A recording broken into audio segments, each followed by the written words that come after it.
Coaching carousel, quarterback shuffle. I guess those are the terms used. And Oklahoma seems to be at the top of the list for both of these nationally, which keeps the news coming fast and furious. So we're coming your way for a special edition of Oklahoma Sooners Live. Mark it down for our regular time spot each and every week. It's Wednesday at 11:30 a.m. Central Time, 11:30 a.m. Central on Wednesday. But here we are to cover Caleb Williams, DILLON, Gabriel, and the coaching staff with Jason Ray. Last word on college football. Hey, Jason. Hey, Mark. How you doing? I'm good. How's it going?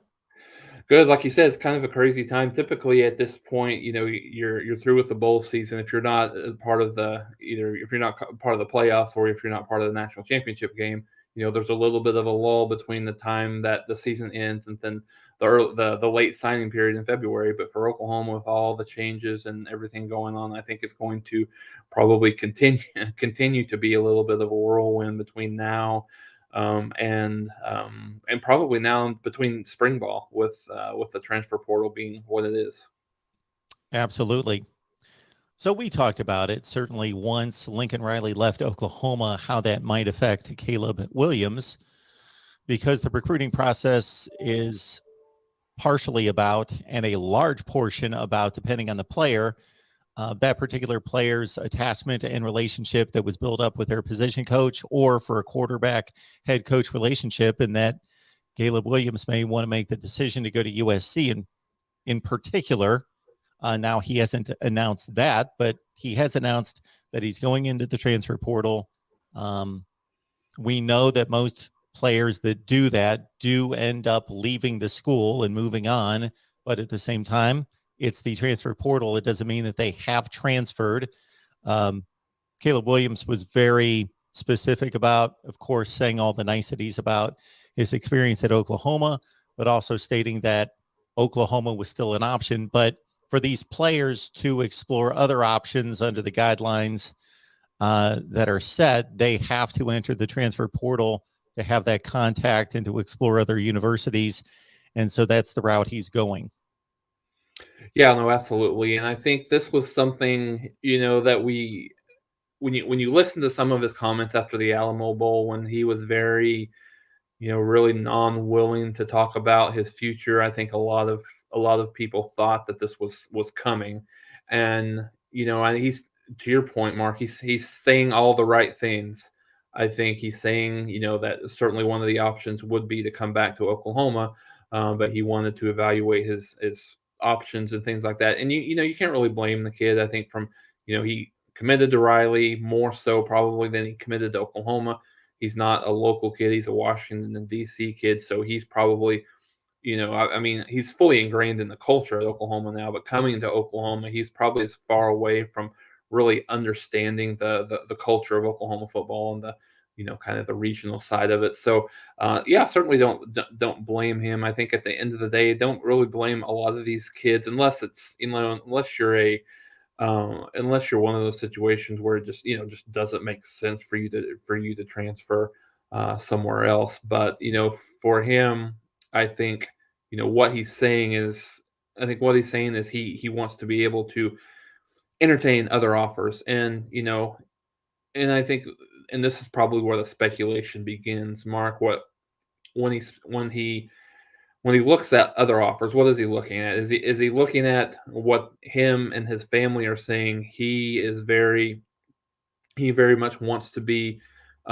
he wants to be a guy that wants to be put in the best position for him to become a first round draft pick. I think he's not really been shy about saying that.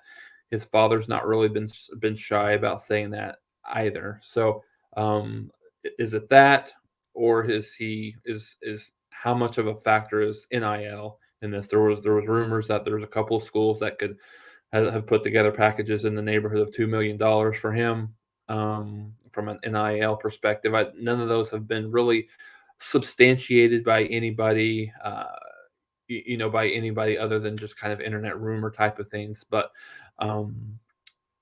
yeah, I fully expect, you're right on. There are most players that enter the transfer portal. Obviously, it's their intention to move on. However, they could be, wooed and recruited back to the school that they were at. I would expect that he probably goes ahead and moves on, Mark. I think there's a chance that he could certainly come back, and I think obviously with Oklahoma pulling the trigger very, very quickly on Dillon Gabriel yesterday, that signs probably point to, they feel, the coaching staff feels like it's probably a long shot that Caleb decides to come back. I think there's some USC is the team that I think most people think of. However, I don't know that he's necessary. I don't know. I wouldn't necessarily say USC is the favorite right now. I've heard some. I think I would say, based on some speculation that I've heard yesterday, I would say Miami might be a landing spot, because there's thoughts that Joe Brady is going to come over and be the offensive coordinator. Caleb had a very, very good relationship with Joe Brady through the recruiting process. So I think initially there was some rumor that Oklahoma might be looking at entertaining bringing Joe Brady on as the offensive coordinator, but obviously ultimately they decided on Jeff Lebby. But I think that's a landing spot that's really kind of gaining some momentum. USC and Georgia are a couple of others that I've heard. Texas A&M is another one that I've heard as well. So ultimately I think he's going to do what he feels is best for him, his family, in this situation, and what's going to get him to the next level as quickly as possible. I don't know if it's, Oklahoma has a really, really good track record, obviously, for getting, quarterbacks in the NFL. They've got 3 starting quarterbacks right now, and that they've had out of their last, 4 quarterbacks that have played at the school. So, you kind of come to that conversation. Is that more about the system at Oklahoma, or is that more about Lincoln Riley? And I think, I think the jury's probably still out, and that's probably, a big reason why he's elected to go to the portal. I think on one side of it, you've seen some development from quarterbacks at the University of Oklahoma, obviously with Baker Mayfield, Jalen Hurts, Kyler Murray, and such. But at the same time, you've seen some, another interesting thing that I didn't even really think about, but I saw this yesterday. Every single quarterback that Lincoln Riley has recruited, not talking transfers, just simply recruited, has now transferred out of the program. Whether that be Tanner Mordecai, or whether that be Chandler Morris, and now Caleb Williams. There's been quite a few. So at the end of like I said, at the end of the day, he wants to go to a place where thinks gives him the best opportunity to be successful at the next level. And maybe he doesn't necessarily think Lebby in Oklahoma's offense now is the right fit for him. So I think Oklahoma probably goes forward. Now, obviously, if he decides to come back, they would, without a doubt, welcome him with open arms. But I think right now the odds are pretty long towards him coming back to Oklahoma, in my opinion. Lewis, thank you so much for being here. We appreciate that. He has liked the video, and so he's leading the way there. So everybody else liked the video, and Lewis has shared the video out there on social media. Thank you so much for that, Lewis. Appreciate that. Okay, just to clarify the transfer portal in regards to, I don't have the cold hard facts in front of me, but just to clarify some things that we've alluded to would be, yes, a player enters the transfer portal. They have the option of returning to their school. So they have not left their current school. Many of the players that are seeking another opportunity are dead set, of course, in leaving their current school. Others are open and honest, whether to themselves and everyone around them, about, okay, this is just an exploratory type situation. I just want to check out my options, but I may stay where I'm at. Some of them have to stay where they're at because we're starting to determine that this transfer portal is becoming flooded, and hundreds and hundreds of players are finding that they don't have a destination, so they got to stay where they're at. Obviously, that's not the issue with Caleb Williams. He can do whatever he wants, go wherever he wants. He has tons of opportunities based on his ability. So just to run through some of these options, my first thought concerning Oklahoma is Brent Venables is obviously a defensive guy. Yeah. Jeff Lebby comes in as an offensive coordinator. with a great reputation, most recently at Ole Miss, but still the head coach is now a defensive guy versus what Caleb Williams, of course, did not have a relationship built with Brent Venables during the recruiting process. And so there is that issue, possibly.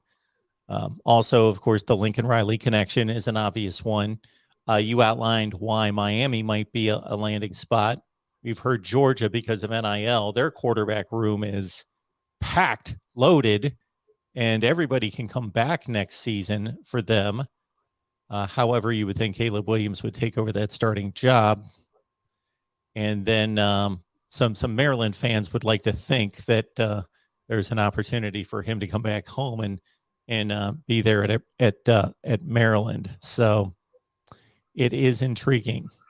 It really is, and I think you know there's so many ways to unpack this, Mark. And when you think in terms of, at least like I said, outwardly, what he said is he just wants to be at a place where he gives him the best opportunity to be a first round draft pick. And I think when you look at Miami, unless they get a flood of talent through the transfer portal, which is possible, there's going to be, and I think there's someone that's kind of talked about, there's going to be some people that follow him. So Oklahoma fans, like, be prepared. There's going to be, and I'm not saying this is going to be some mass exodus or anything like that, but there's going to be some kids that follow him wherever he goes. But I think, really just kind of talking about the talent at Miami, it's not at the level of Oklahoma on the offensive side of the ball, at least. So when you look at that, does that necessarily give him the best opportunity to be successful? When you talk about Georgia, yeah, they're loaded in the quarterback room, so he's got to fight. If he was to go to Georgia, I mean, you're going to have to unseat potentially a national championship winning quarterback, right? Along with I don't know the eligibility of JT Daniels, if he still has. I think he still has another year he can still. So you've got two guys there. USC, maybe there's a little bit of an easier path. I mean, they got Jackson Dart, but still. Whereas here at Oklahoma, he was going to have the job easily. Maybe he's a kid that wants to be challenged. I mean, maybe he's a kid that wants to be in the throng of some of these quarterback battles and show that he's that much of an alpha. So I think it's interesting to see. We'll see where he ends up if he comes back to Oklahoma, which like I said, I still think is highly unlikely, or if he decides to go elsewhere. And I don't know, Texas A&M might be the perfect spot for him if you're being honest, because there's not a ton of competition there, and they just had excuse me, obviously it's not done over with, but they've probably got the number one recruiting class in 2022 pretty well locked down. So the talent there is is really good, and it's getting even better. So I think these next couple of weeks are going to be interesting. I think one of the things that forced Oklahoma's hand with Gabriel is, I think they felt a little bit, not in an extremely negative way, but I think they felt they felt a little bit handicapped by Caleb's decision, and they wanted something yesterday, is what I'd heard, is they really wanted to understand, okay, we absolutely love you and we want you to be here, but if you don't want to be here, we essentially can't continue to be held hostage by this. We've got to understand what we can do. And I think both sides understood that, and so that's why he made the decision. So yeah, I mean, Oklahoma moved very, very quickly with this, which was not a little bit surprising. And like he mentioned it, I think it was in the middle of the afternoon, and then 4 or 5 hours later, Gabriel announced that he'd switched from UCLA to Oklahoma. So yeah, I mean, and then obviously we can get into the comparisons between the two, but I mean, Oklahoma's in not a horrible spot now with having Gabriel here, if Caleb does decide to officially move on. And we will certainly have a lot of time over the next several months to break down the game of Dillon Gabriel, what he's accomplished at UCF. He is a lefty if you've not seen him play, but we certainly will have a lot of time to break down his game in particular. Yeah, I got to tell you, in addition to making sure, if I had the aspirations that Caleb Williams has, which he is being very upfront about, yeah, the offensive system, the play calling, and the quarterback coach in play as having a track record of developing top-notch quarterback play, that would be first and foremost for me from a playing standpoint. But then I think I would next go to an offensive line, not just to enable me to make the throws downfield to display my ability, but also, and I think it's even for me come to light just in the last couple of days watching the NFL and college football during these playoff games and the bowl games is, man, if you are not protected, man, I have seen some quarterbacks just be under attack and not even have a chance. Watching Baker Mayfield last night for the Browns, he didn't have a chance in that game. And so if you don't have an offensive line, my goodness, and Miami's not in the best place when it comes to an offensive line currently. You mentioned Texas A&M, and my goodness, they had the #1 recruiting class on National Signing Day, and they've added like 3 top 5 positional players since then. They are like stockpiling talent, and you're going to have competition anywhere. If you're going to the type program that he wants to go to, you got to think there's going to be competition. But Texas A&M is a landing spot that probably is the best talent in the nation with the least competition at quarterback. Haynes King won the job out of August camp. He got hurt the second game of the season. He's a 5-star, ton of talent, really good runner sort of thing. But we didn't see much of him. He got hurt. Zach Calzada took over, finished out the regular season, played okay, didn't play great, was a capable backup, fill in, but he has moved on or is intending on moving on. And then Texas A&M has also brought in Brad Johnson's son, Max Johnson, who ironically threw the game-winning touchdown against LSU the last game of the season, or for LSU against Texas A&M, and then he transfers to Texas A&M. Yeah, no, you're right, Mark, and I think the offensive line is a very good point that you make, and Oklahoma has obviously traditionally over the last 5-7 years they've been one of the best offensive line units in the country. However, over the last couple of years, they really haven't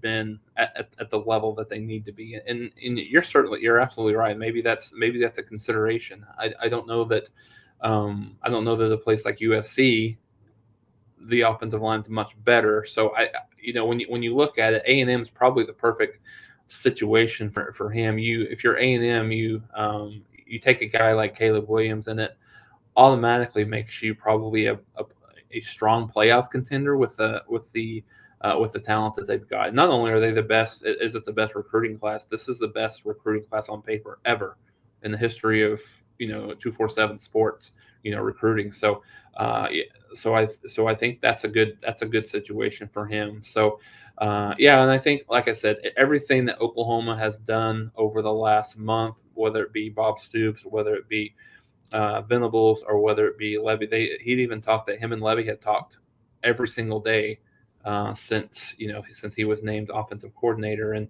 if that's not enough in terms of him feeling this is the place where he needs to be at Oklahoma, then it's probably best. He feels like he needs to be somewhere else to take him to the next level. So you don't blame the kid, but I think it was one of those things. Like I said, he would have zero competition, for that starting spot here in 2022 for Oklahoma. But I think Oklahoma will be fine going forward, at least for this first year.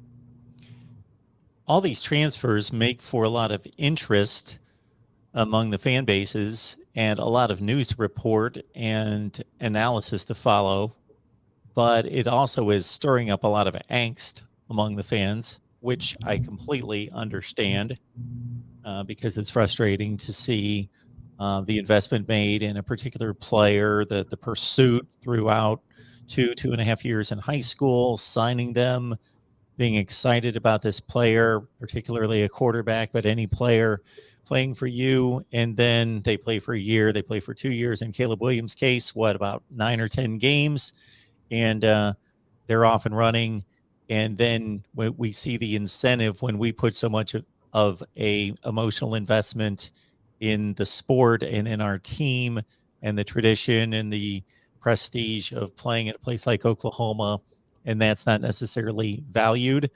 And even if it is valued, see, this is where I find it difficult, for me at least, to stand on one side or the other, because I see both sides. Oh, For the absolutely. good of the game, it would be better for these players to commit to a school and play there. I use this example all the time, but I think that there's something very special in terms of what it means when any of us can watch an NFL game, and the way things currently stand, basically everybody playing has played at one school. Now that's going to be drastically different 3 or 4 years from now when we're watching an NFL game. But for right now, man, that's my guy. He played at Oklahoma. That's my guy. He played at Oklahoma and never played anywhere else. He was an Oklahoma Sooner through and through. And that's being ripped apart. But from the player's perspective, they are looking for their future. They are trying to protect their current value and then project ahead. An NFL career is not a 40-year career like a typical occupation. So they have to grab the money when they can and set themselves up for the best opportunity possible. And I think we would all do that, or at least strongly consider that. Just take any industry out there, anybody listening, whatever industry you're in, you could work for a well-established company that is well respected and has a great following, and you enjoy it there, and there's nothing wrong with what's going on. You enjoy your leadership, your boss, everything's good, but you get offered $1 million to go over here and you're making 75 grand. You're just going to leave. Oh, absolutely. And I think, two points that I wanted to kind of compound on that you made. And one of the things that was very much a united front from Oklahoma's administration with, Joe Castiglione, President Harris, and then even Bob Stoops when Lincoln Riley left, that no one individual is bigger than the program. So that's a message that they have been very, very upfront with, and I think you have to take that perspective, from a player as well. If there's a kid that wants to go, and let's not be naive. Yes, NIL is going to play a very big deal, a very big role in this. Exactly to your point. If we're all in the real world here, and you're going to get paid millions of dollars more at a different organization than you are at yours, chances are you're probably going to make that move, right? So I think a lot of people don't necessarily love the direction that college football is going right now, but I think we just need to get on board, because that's just the way it's just where it's headed. It's a business. It's no longer just a football game. It's a business. NIL, transfer portal, all of this stuff is part of, if you want to say it's bad for the game, I mean, that's fine, and I wouldn't disagree with you, but I think it's becoming different, right? It's a different game. It's a different sport. So yeah, if it's truly free agency, and we've talked about this in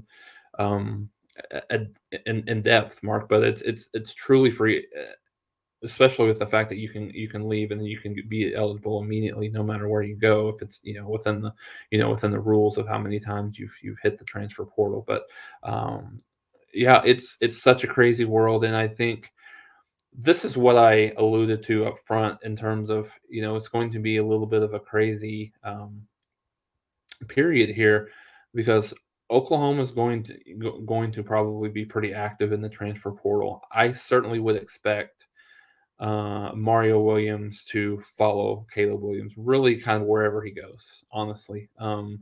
So, it's not anything set in stone, but I think uh, he's probably gone. So when you look at some of these kids, Mark, that leave, you have to understand there's almost always, not necessarily every situation, but in a lot of situations, there's dominoes that will fall in terms of, if it's a coach, if it's a prevalent player, and what that looks like for for Oklahoma. But yeah, I think I've heard some noise. I'd kind of forgotten about this. I'd heard some noise about North Carolina potentially being a landing spot as well.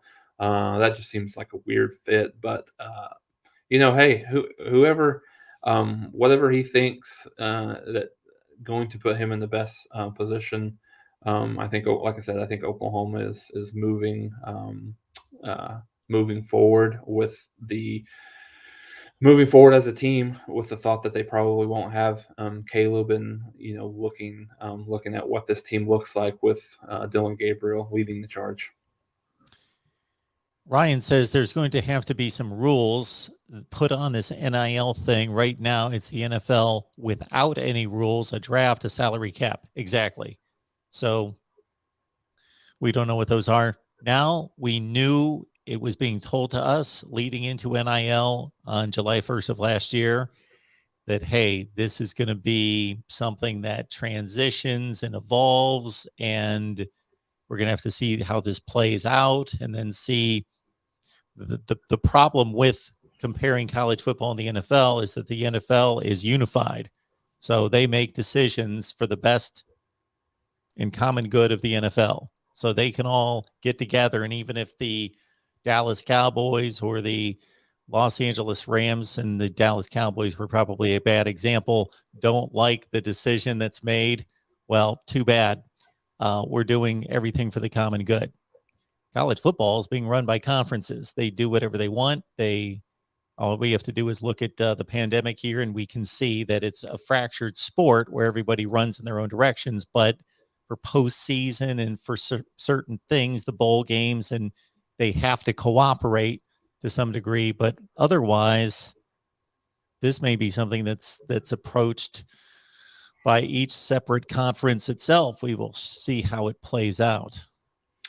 Yeah, no, I mean, I think you're right, and I think what needs to happen first. There needs to be someone, someone at the table, just kind of a leader of the NCAA that has the ability to put some of these safeguards in place for NIL, whether it's whether it's a cap, or whether it's you have to wait a certain period before you're able to get any kind of an NIL deal. Whatever the rules are, the stipulations need to be put in place to to combat this, because it's free agency without a salary cap. I mean, you can see, like, through Texas, the state of Texas, not necessarily the University of Texas, has put in some really good NIL deals for offensive linemen. That's, I mean, and it's no coincidence how big of a deal that is, and how good of a recruiting class Texas is. Probably, I think, fifth or sixth in the country. Texas A&M is obviously number one. So I think you don't that doesn't, that's not a coincidence, right? So yeah, I mean, I think it's something. I mean, I don't think we're probably, I don't know, 4 to 5 years away from maybe some sort of pay for play type of situation, but there's got to be right now. There's got to be some sort of a safeguard in place to help protect some of these schools against this, because it's extremely not fair to some of these places that really don't have the ability to give a to offer the same NIL deal at the same level that other schools have. So There were a few comments made in the live chat concerning Lincoln Riley's track record of developing quarterbacks, and that on the surface, it's more impressive than what it is in actuality. And you somewhat alluded to that when talking about all the quarterbacks that have transferred out under his, the quarterbacks that he has signed that have all transferred out of the program. So what are your thoughts about, on the surface, he gets credit for Baker Mayfield and Kyler Murray and Jalen Hurts. At the same time, it's more complex than that. It is. I mean, I see, again, like you had mentioned earlier, I see both sides of this. You have the side of it that I think most Oklahoma fans are looking at right now, because Lincoln Riley is obviously seen in a much more negative light than he has been in the past. So that side of it kind of really speaks to the fact that no, he hasn't been able to develop any guys from the immediately coming from the high school level, that, like I said, most of them have either transferred on or have not developed at the same level. So you have that side of it, but then obviously you have the transfer side of it, and you know that how Baker Mayfield wasn't a great quarterback at Texas Tech. He was okay, wasn't great. Elevated him into a Heisman Trophy winner.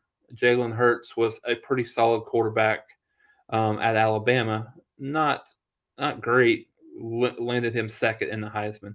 Kyler Murray, the same thing, was not just a phenomenal kid. Had the talent, obviously, but production wise at Texas A&M. So you look at, is it more Riley, or is it more the system? So I think that question really is kind of still out there, right? I mean, once now when you look at what Riley will have, does he have the ability? I think like I said, the one thing that goes against him is that he's, for whatever reason, he's had all his quarterbacks that he's recruited have transferred on. Is it more because Oklahoma had those transfers come in and they played so well at the same time, or what it is? So I think the jury's still out a little bit, as far as that goes. But I think it's something that we'll learn here with Riley at USC, and even to a certain extent Lebby at Oklahoma. He's helped develop Dylan Gabriel, for one, helped develop Matt Corral into what he was. So I think it remains to be seen. You could take either side of it, but I think just give it a little bit of time and see what Riley's able to do at USC. I would think that the one saving grace in this, maybe there are others, but would be that there's a one-time transfer rule, in that players are eligible to transfer once without penalty and play and be eligible immediately. And then after that, they have to sit out a year unless there's some kind of hardship called into question. That's my only disclaimer there, is that we at one point had a situation where a player, unless they were a graduate transfer, would have to sit out a year if they transferred unless there was some type of hardship. And that used to seem to be the anomaly, that there was a hardship, and then hardships turned out to be pretty common. And all of them seem to be approved by the NCAA. But we are at a situation where I guess the thing that could limit this would be that one-time transfer rule without penalty. So, Jason, Caleb Williams most likely out, although he's still officially in the transfer portal and looking at his options. Dillon Gabriel in. And again, we've got several months to break down his game and look at what he's done at UCF, which is pretty impressive, albeit against different competition. Oklahoma's got a new defensive line coach.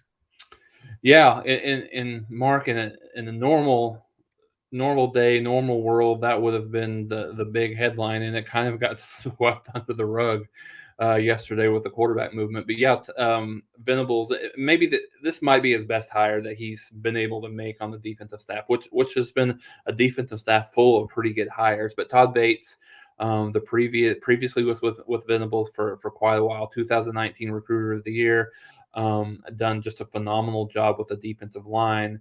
has come over to Oklahoma, and really kind of surprising, Mark, because of the fact that Dabo Swinney was really kind of talking about him in terms of talked a lot about him as being kind of the glue that should be able to hold some of this team together going forward without Venables, from a transitional period perspective. And then, really talked about him. He got a little bit of a raise. He was he was an associate head coach.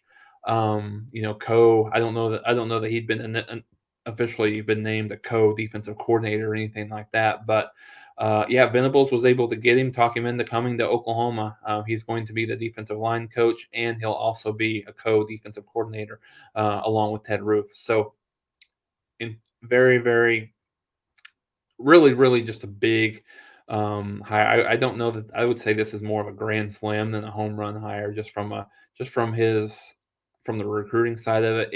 And on Twitter last night, you saw it a lot, where there was a lot of, mostly 2023 recruits, but a lot of people were commenting that were, kind of in with Clemson and talking to Clemson, and then really kind of talking about, maybe not necessarily talking about following him over, but really just talking about Oklahoma more so. So I think this will be really good. I think there was a lot of angst with Oklahoma losing Jamar Cain, to which, interestingly enough, he went to USC and then decided that he changed and is now in LSU.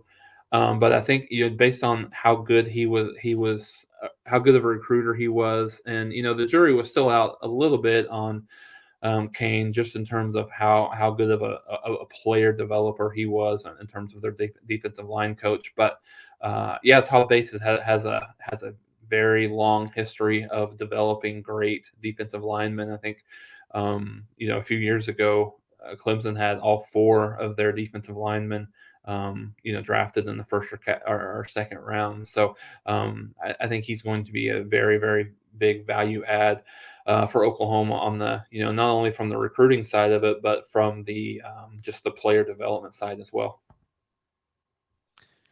So, Jason, I heard this brought up the other night, and it must have been yesterday because of all the news, and brought up right here in the live chat as well from Batchin, who is asking about the Sugar Bowl game between Ole Miss and Baylor. Ole Miss only put up 7 points. They didn't have their quarterback for most of the game. And Jeff Lebby, of course, was directing the offense, and whether that had any impact on Caleb Williams' decision. I would strongly hope that's not the case, that he was able to look at the entirety of the season. Ole Miss was one of the best offenses in the country. Certainly, I think statistically the best offense in the SEC this year. And I think his track record, obviously speaks for itself. You wouldn't expect, maybe Caleb would, maybe some fans watching the game would, because I know there was a lot of fans that I even saw on social media was questioning the fact that Oklahoma hired Lebby off of one game. And, like I said, I don't care what anybody says, when you're moved on and you're still calling plays, you have one foot out the door and you're not as focused on that game. Not saying that he wasn't, but just saying, and losing Corral early on in that game certainly didn't help. So, and I think Ole Miss's offensive line played into that a little bit. Lebby has no control over the play calling if you give up 10 sacks, right? So I would hope that's not the case, Mark. I would hope that when he was doing his diligence, whether or not he decided he wanted to move on or stay, I would hope that decision would be made over kind of a totality of the season and Lebby's career, at Baylor, at UCF, and then certainly at Ole Miss, as opposed to looking at one game. Folks, we are here every Wednesday at 11:30 a.m. Central Time with Jason Ray from Last Word on College Football. So head on over to Last Word on College Football. they are certainly good to the voice of college football here in regards to analysis. So we got Jason here on the Oklahoma channel. We bring on Tony Siracusa from Last Word on College Football on a regular basis to talk UCLA and the Pac-12. Just had Tony on last night to talk about Chip Kelly's odd coaching situation and the UCLA program and the opt-outs and bowl games, and are they meaningful? And Kevin McGuffey's coming on in a couple hours to talk Kentucky football and wrap up the Wildcats season that ended with a Citrus Bowl victory. So last word on college football. Head on over there, get your take on the latest regarding the postseason with the national championship game coming up, recruiting, and of course the transfers and coaching changes all over the place. And understand we'll be back, Jason and myself, tomorrow, Wednesday at 11:30 a.m. Central Time to dig deeper into this. And who knows, we may have more news by then. So there is some other speculation or anything else to discuss. I guess the only other thing on the coaching front would be Jay Valai. I think he has been really kind of for the last couple of weeks, Mark. He's kind of been rumored as the main target for Oklahoma for their open defensive back coach opening. That's the last on-field coach that they have to replace, and it was tweeted out. I don't think anyone from Oklahoma has really, on the Oklahoma media side, or anybody officially has said anything, but it was tweeted out by a national media guy that Oklahoma has targeted and centered their search around Valai. Again, I think he would be another really, really good hire for Oklahoma.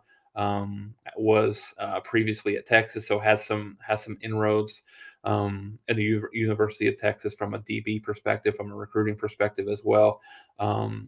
Obviously, anytime you have a coach that coaches under Saban, I mean, obviously that's a good thing. If you feel a lot of success that he's had over to be able to be without Alabama, and then he's been at the NFL. He's got a couple, or it's not actually, he had a couple of offers before he eventually took that offer to Alabama last year. So at this point you've got a lot of really good, just a very, very good staff that Venables has been able to put together, if that comes to fruition, on the defensive side of the ball. Multiple defensive coordinators and just an excellent recruiting staff as well, which I think that's where Oklahoma needs to be, specifically on the defensive side of the ball, has just continue to increase that talent on that side.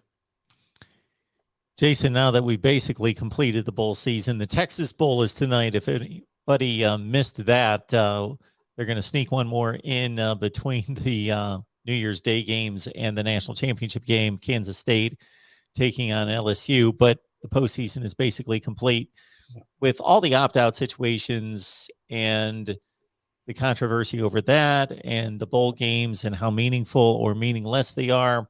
What's your impression now that the games have actually been played and outcomes somewhat tainted based on opt-outs, depending on the game, and just your take on bowl season and how much you took from it? So I love bowl season. We've talked about this a little bit. I mean, and I'm never going to be the one that's going to say that there's too many games. Now, we had this conversation. Yeah, how do you feel about rewarding a 5-7 team or a 6-6 team to go to a bowl game? But as we talked about, these kids go through a lot. So to be able to, especially the last couple of years, so to be able to give them something special to end the year is really good, especially depending on some of the places where these bowl games are held. So I think the opt out is, and this might not necessarily be a popular opinion, but I honestly see both sides of it. I do. When people see, Matt Corral was very, very vocal about wanting to be, he didn't even think about opting out, and then, what happened to him? He got hurt.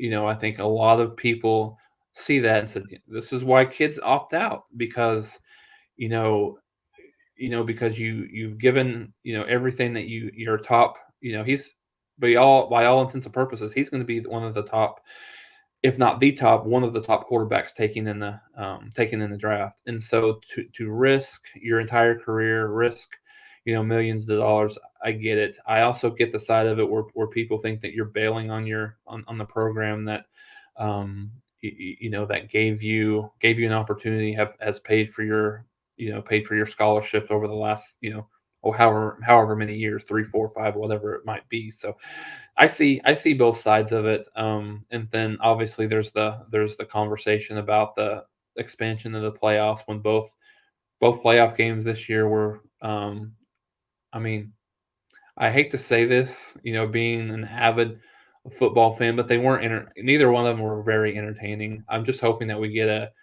but I think a good national championship game, which I think we will. But I think the saving grace is all of these New Year's Six games were really good. Every one of them, and there was some good. There was a lot of really, really good bowl games. Music City bowl game maybe was the best one that we've seen all year long, and that was a game that I'd heard that might not even get played because of so many opt outs and things like that. So, I think and I don't know what I don't know what the solution is, Mark, for opt outs. I don't know if it's just one of those things that it is what it is. That's what kids are going to do. Um, this day and age, they're not going to risk, a potential payday for one game in which some kids may feel like it's meaningless, but there might be something that gets done about that. I don't know, maybe requiring the kids to pay back a portion of the scholarship that they was given over the first 4 years, if you annualize it or whatever the math might be, or something like that, or incentivize the bowls, incentivizing these kids to play. If they play, you get whatever it is. But I think something's going to be attempted to be done with this, but I don't really know what it would be, or what it would be enough to entice these kids to continue to play and risk that additional game for an injury. So if we're talking about paying the players for a bowl game, I would think that would come through NIL or come through the bowl sponsor. So we've got a sponsor for all these bowl games, and as best as I can target based on surfing online, most bowl sponsors contribute anywhere from $500,000 to $20 million for a bowl sponsorship. So obviously that has to do with the level of the game, and it has to do with the amount that the sponsor owns the event. We see the Duke's Mayo Bowl, bam, it's their bowl game. They're all over it, as opposed to the such and such bowl game, the Rose Bowl presented by, and it's a bit in the background. So regardless, there's substantial money paid by the sponsors. So I've done some very rough math on this. That's probably not even close, but just think about taking $5 million, and you're not going to give that all to the players, but let's say a sponsor chips in $5 million in total. What do you take of that and distribute to 170 scholarship players on both sides? I don't know what the math would be for each bowl game, and it would become quite complicated, and it would be different based on the bowl game, but there's that incentive possibility. I think you've come up with an interesting one there in regards to scholarship payback to prorate it, 1/13 of their final year scholarship, because to me the commitment was made to play for the team through the completion of each season that you're eligible until you determine that you're leaving, whether that's after 4 full years or after 3 years and going to the NFL draft, that you've committed to that team. And the bowl game is part of the season. It should be understood by all that if a school is offered a bowl game, then that's part of the schedule. That's part of the deal. That if you reach 6 wins, you're going to be offered and will accept a bowl invitation, because that's the way the game's been played for 100 years. Right. So I do think that they're quitting on their team, but I do understand their side. And if you want to see my full video about it, go check it out on the main channel. I ranted forever about it, but I thought I brought up a number of points there. So from an individual standpoint, I can certainly see, just look at the Matt Corral situation, can certainly see their side of it. They're looking out for their future, but at the same time, they have committed to their team, and this is the completion of the season. And as the point I've made in the past, I don't know why they wouldn't opt out earlier in the season if these games are deemed meaningless, when the majority of games in November are quote unquote meaningless if we're looking at championship consideration. So it just has to do with obviously the additional game that's separated by 3 and 4 weeks from the end of the season. If Michigan State was going to play Pitt the last game of the season, and it was just 1 week later than their second to last game of the season, well, nobody would opt out of that game. But they're playing them 3 or 4 weeks later. Therefore, it's an opt-out situation. The one thing I also question, Jason, is some people think that an expanded playoff will solve everything. But let's just take that game in particular as a case example. You got Kenneth Walker on one side, you got Kenny Pickett, the two marquee players in the Peach Bowl. They opt out for each side.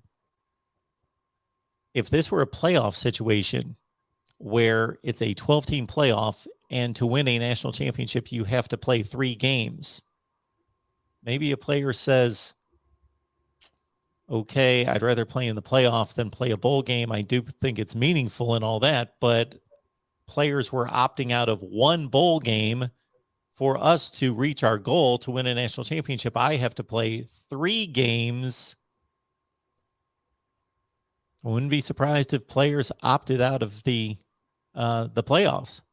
Yeah, no, I wouldn't either. I agree with you. It's a tough situation. I don't think there's one individual right answer for it. So it'll be interesting from a creativity perspective whether they do, because I'm with you. I don't necessarily think that expanding the playoffs is just the magic answer. Jason, thanks so much. I know you need to run. Appreciate you being here. We'll do it all again. Oklahoma Sooners Live Wednesday at 11:30 a.m. Central Time. I think I'll stick on here just for a minute to go through some of the questions and comments. Okay. All right. Thanks, Jason. Thanks, guys. Again, catch Jason's work at Last Word on College Football. Let's see what else is in the chat.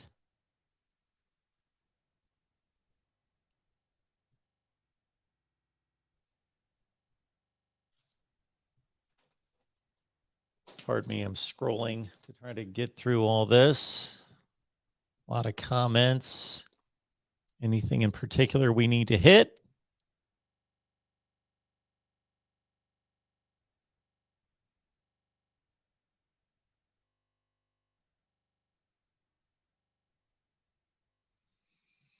We have some interesting back and forth about Nebraska and Colorado State.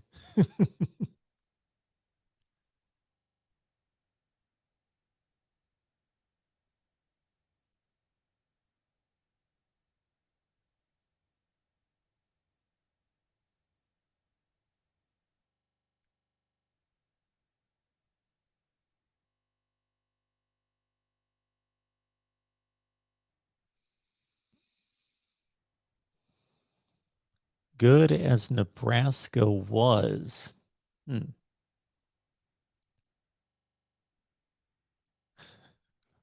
I'm somewhat intrigued by the Colorado State Nebraska comparisons, if I can really find the origin of all this.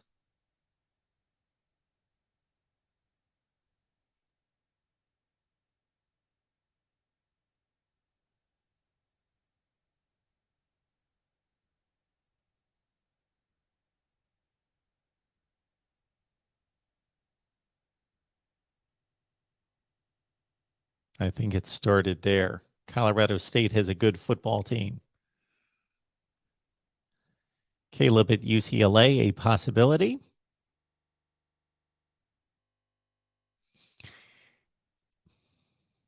the possibility there could stem from the thought that Dillon Gabriel was headed to UCLA. And maybe one of the reasons why he chose not to follow through on UCLA is that Dorian Thompson-Robinson is not going to the NFL draft, or that Caleb Williams is going to UCLA. It's possible.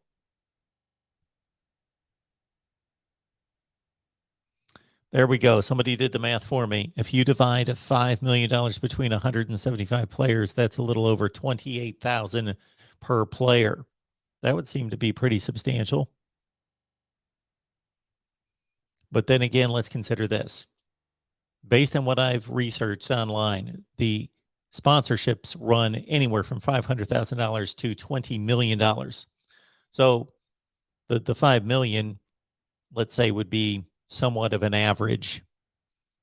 I know it's not exactly in the middle, but it's probably fairly common, $5 million. Well, they wouldn't take the entire bowl sponsorship, which goes to the network, most likely ESPN, that broadcasts the game, and to actually put on the event. There's a lot of there's a lot that goes on surrounding bowl games as events. And then you have to run the facility. That takes a lot of money to turn the lights on and run the facility. And again, run it as a bowl event for the week, not just a bowl game. So we couldn't just take the sponsorship money, would not just be taken and directed right to the players. So it would have to be a fraction of that. So maybe that $5 million becomes $500,000. That becomes $2,800 per player.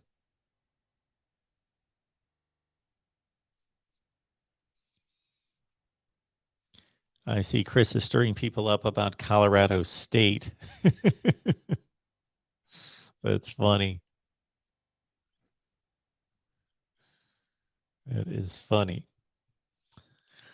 All right, everyone. Appreciate you being here. And once again, we are here every Wednesday, 11:30 a.m. Central Time. This was just a special edition based on the Caleb Williams news, which we also covered last night with a live stream here. But Dillon Gabriel on board, defensive line coach on board. And we'll be back here Wednesday at 11:30 a.m. Central. If you're interested in Iowa Hawkeyes football, 5:30 Eastern Time on the Iowa channel. We'll be live 5:30 Eastern, Iowa Hawkeyes live, and also coming up at 7 o'clock Eastern Time, Nebraska Cornhuskers live. Many of you have commented on Nebraska football. We do a Huskers show every Tuesday at 7 p.m. Eastern Time on our Nebraska channel. Please subscribe to any and all of the channels that you're interested in, or if you just want to see us grow and succeed here at the Voice of College Football, subscribe to any channels that are less than 1,000 subs. That is a key figure in YouTube analytics to get us to 1,000 subscribers. The closest in line are Notre Dame and Alabama, I believe. So Notre Dame, Alabama channels, please subscribe right there. And if you just love the Sooners, of course, subscribe right here at the Voice of College Football. All right, everyone, we will see you again at 5:30 Eastern on the Iowa channel for Hawkeyes Live, 7 a.m., 7 p.m. Eastern Time, Huskers Live on the Nebraska channel. See you next time. That means right here tomorrow, Wednesday, 11:30 a.m. Central.